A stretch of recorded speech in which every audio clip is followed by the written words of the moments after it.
I don't know if I've gone on the record to say this, but like many of you, Seiko is my favorite watch brand. All the history, the extensive, never-ending catalog of watches throughout the years, the diaspora of different designs at all different price points, the fact that they are vertically integrated, their inclusivity, and in a lot of ways, they're still considered an underdog of sorts, but that's depending on the context and who you're talking to.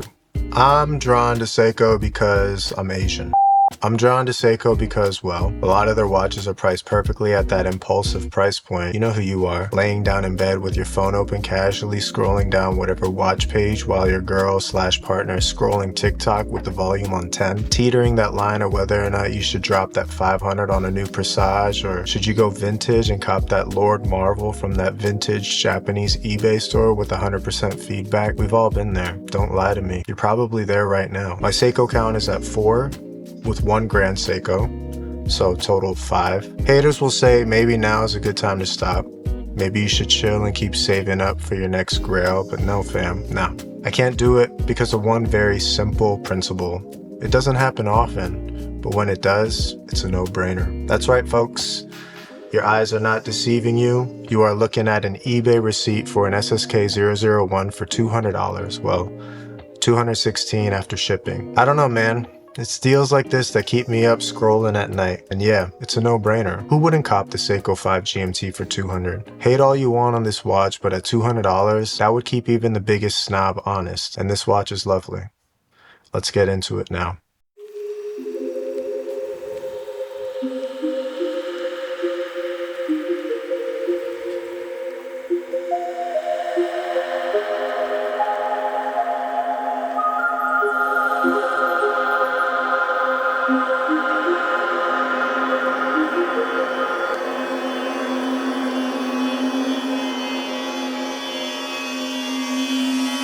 Diameter is 42.5 millimeters, lug to lug is 46 millimeters, case height is 13.4 millimeters, and the lug width is 22 millimeters.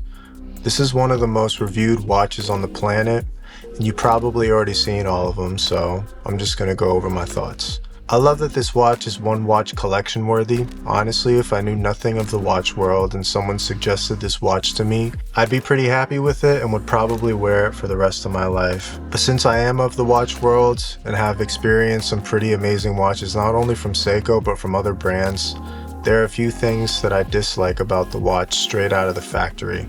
I say straight out of the factory because you can change these things with some simple modding. I love the bracelet. It's great. For some reason, Seiko decided to put solid end links on this particular 5KX chassis.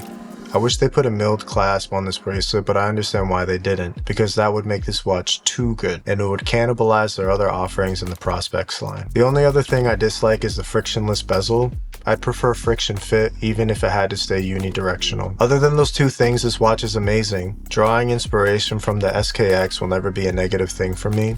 The original SKX design is just as iconic of a dive watch as the Rolex Submariner. Go ahead, roast me in the comments. I don't give a shit. Honestly, what's not to love?